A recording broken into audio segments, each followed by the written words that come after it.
Over the last couple of years, the IPL has come up with the impact player rule. Now, somewhere I feel like this impact player rule has taken away the fun from a team having an all-rounder. And all-rounders were a real commodity in world cricket. They were the real impact players and the kind of players who could really impact how a squad's dynamic looked like. They could be extremely good bowlers on a day or extremely good batters on another day, but all in all, they brought so much substance to a franchise team. And over the years, the IPL has also seen its fair share of all-rounders, not just Indian all-rounders or all-round spinners, but also a lot of overseas all-rounders who've come into the IPL and done extremely well for their franchisees. They've been absolute MVPs for their team and have even been able to almost single-handedly win tournaments for their teams. Now, a couple of Tuesdays ago, we had put out a video on forgotten IPL players, a concept that a lot of you liked a lot and wanted us to do another part. Some of you in the comments also suggested a lot of players that we hadn't covered, and some of the players that you mentioned were overseas all-rounders. And so for this time, we thought that we'll do something a little different, but on the same lines. This time, we won't be covering any of the Indian players who might have been a part of the IPL, but this time we will talk about some of these overseas players, some of the cult heroes, and specifically speaking, the all-rounders who had an impact in the IPL, who had become household names in various places in India. And unlike last time where we went chronologically, this time is going to be a little different. We are going to be dividing these all-rounders into categories that you will find out as the video progresses. Now, of course, before we get into the video, if this is something that you like, definitely hit that subscribe button. It helps us grow the channel and also bring you more content like this. Now, I'll be dividing this into 3 categories. The first category that we'll get into is the overseas all-rounders who a lot of us might not have even seen because of how early they came into the IPL.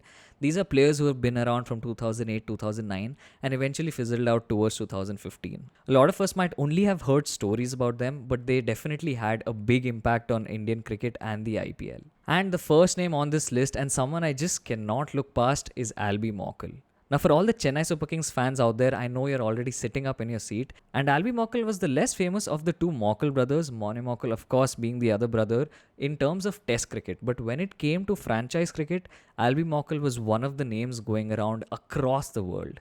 Here's a man who had become a household name in Chennai, and he'd become basically the Lance Klusener for the Chennai Super Kings. You'll best remember him for his assault of Virat Kohli's bowling, where he got 28 runs in that over, and what a chase that was from Chennai Super Kings. At the end of the 18th over, they were 163 for 4, and from there, because of that over, they were able to eventually chase down 206. And Albie Morkel, of course, went on to play for a couple of other franchises as well, but the majority of his work and for what he was known was for all of his exploits at the Chennai Super Kings. He eventually stopped playing in the IPL after 2016, and overall he featured in 91 matches with a batting average of 24.3, striking at 141, which was huge for that time. Do remember that he was a left-handed batter with long levers and he could hit a really long ball. And not only this, he also picked up 85 wickets at a decent economy of 8.2. And from here, we move to another cricketer who a lot of us might have forgotten, or also the lesser known of the Brads from Australian cricket. Now, all of us do remember Brad Hogg, but very few of us remember Brad Hodge. Now, Brad Hodge probably will go down as one of the unluckiest players in Australia's history because he was a part of that golden era of cricketers where it was next to impossible to break into that Australian lineup. Despite averaging 55 in Test cricket, this man only played 6 Test matches, and in fact, till very late in his career, he almost got 0 to very little recognition. That was, however, up until his IPL days, especially even around at the age of 40 when he was in such good form, coming in and finishing a lot of games, not just for the Kolkata Knight Riders, but also for the Rajasthan Royals. Of course, he was predominantly a batter, but I also have to talk about his handy off spin, and he also picked up a few wickets, which is why I've taken him as an overseas all-rounder. And overall, in his IPL career, he was actually a really good batsman, having an average of 33.3 and striking at 125. Not only this, he also bowled his handy off spinners, getting 17 wickets at an economy of 7.7, which was decent for the time. The biggest thing with Braddock, however, was that his experience was so vast that any team that he would go into would immediately be lifted up. And now, moving from one Australian cricketer to the other, we move to Moises Henriques. A lot of Test enthusiasts might remember Moises Henriques from the 2013-14 Border Gavaskar Trophy that happened in India, where this man came into the Chennai Test and scored twin half centuries. However, he did not have a long career after that, but he too was a beast in the IPL. Not only was he a very sensible batter and someone who could hit the long ball and take the attack to the opposition, he could also soak in a lot of pressure, and beyond that, he was a really good fielder and also bowled some really good medium pace. A lot of Sunrisers Hyderabad fans will definitely remember Moises Henriques because in a disappointing 2015 season, he was the sole silver lining for them. He scored 287 runs that season at an average of 41, striking at 136, and he also picked up 11 wickets at an economy of just 6.3. These were golden numbers for an all-rounder in the IPL at that time. And from here we move to a slightly better known figure in IPL and possibly one of the bigger all-rounders through the 2010s. Of course, I'm talking about the South African Chris Morris. Here's a man who was one of the costliest players in the 2020 auction, and for right reasons, right? He could ball good pace, he could hit the deck hard, he had really good cutters, and he was more than a handy batter in the lower order. He was someone who could absolutely explode, and especially in that period of cricket where finishers and people who could do well in the death of an innings either with the bat or the ball were absolute price points and rarities. Chris Morris will always be remembered for the death bowling that he did and also his batting in those death overs, especially in the seasons of 2016 and 2017 where he struck at 160 plus. He ended his IPL career picking 95 wickets at a very impressive economy of just 8. And from here we move to the final overseas all-rounder in this category, and that's none other than James Faulkner. James Faulkner's stories is one of the most interesting ones in world cricket. His rise to fame was as quick as his fall away from international cricket. Easily one of the most clutch players of the mid-2010s, he is a man who could come into any situation and with his never say die attitude could take his team across the line. We of course saw it in that famous 2013 ODI series where Australia trumped India in a couple of games solely due to James Faulkner. But even beyond that, how clutch he was in the IPL was definitely a display, especially with the Rajasthan Royals. Not only was he a very destructive batsman, but he was also a left-arm pacer, which in itself is a rare commodity. But even in that, here's a man who was extremely famous for his back-of-the-hand slow deliveries. With the Rajasthan Royals, he eventually picked up 53 wickets going at just 8.2 runs to the over, and he was also one of the very few bowlers to have taken 2 fifers in that period. In fact, his bowling often goes under the radar because of how good he was with the bat and how explosive he was. He's had one of the best ever seasons with the ball for any bowler in the history of the IPL. In the 2013 season, he picked up 28 wickets, which still to this day remains the third highest wickets ever taken by anyone in a single season of the IPL. And from here, we move to another exciting category of players. Here's a category of players who, when you look at their numbers, don't paint any kind of story. But if you know them from that time of cricket and from that era of watching, you'll know that these guys had an impact on the teams they played in, and more importantly, they had a huge cult following.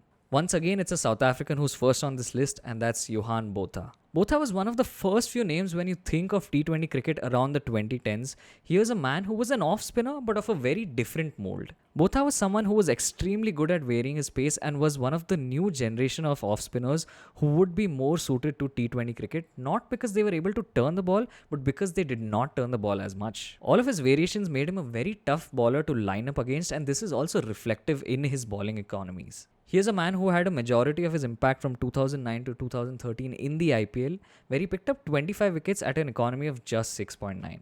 Add to that, he was a handy batter who could come in and hold his own, averaging 20.4 with a strike rate of 113. The next on this list is a Namibian all-rounder by the name of David Wiese. For all the hype around David Wiese and the season he had in 2015, this man fizzled out of the IPL so quickly that a lot of people might not even know that he ever existed in the league. He played just 2 seasons for RCB in 2015 and 16, and that's all of the cricket that he played in the IPL. David Wiese was a good batter and someone who could take the attack to the opposition, and that was also reflective in a few knocks that he played where he was able to score boundaries almost at will. But bigger than that was his ability to ball medium pace and all of those cutters and variations that made him have a really good season with the ball for RCB. He ultimately ended up with an IPL career where he averaged 31 with the bat, striking at 141, and along with this he also picked up 16 wickets at an economy of 8.6. If you made it this far into the video and can think of more cult IPL heroes who are overseas all-rounders, definitely leave it in the comments down below. From here we move to the final category, and this is a big one, right? This is the Hall of Famers. These are the all-rounders who had such a big impact that they single-handedly won seasons for their franchise. Now, of course, there are some very common names here like Kieron Pollard and Dwayne Bravo, but I don't want to get into these names because they're still pretty much active in the circuit in some form or the other, and a lot of people know about them, so they aren't essentially forgotten. Now, the first Hall of Famer on this list has to be Shane Watson. Shane Watson is one of those players who through the IPL was able to break back into that Australian lineup, and every time this man featured in the IPL, he brought his absolute A-level elite game to the innings. Watson also played for various franchises right from the Rajasthan Royals to the Royal Challengers Bangalore and also the Chennai Super Kings. And because of this man has an extremely large fan following for what he's been able to do in the IPL. Let's not forget 2008, the inaugural season of the IPL, where Shane Watson put all of his critics to rest. Not only did his side, the Rajasthan Royals, win that year's title, but Shane Watson's contributions is definitely something worth writing home about. He scored 472 runs that season, striking at 151.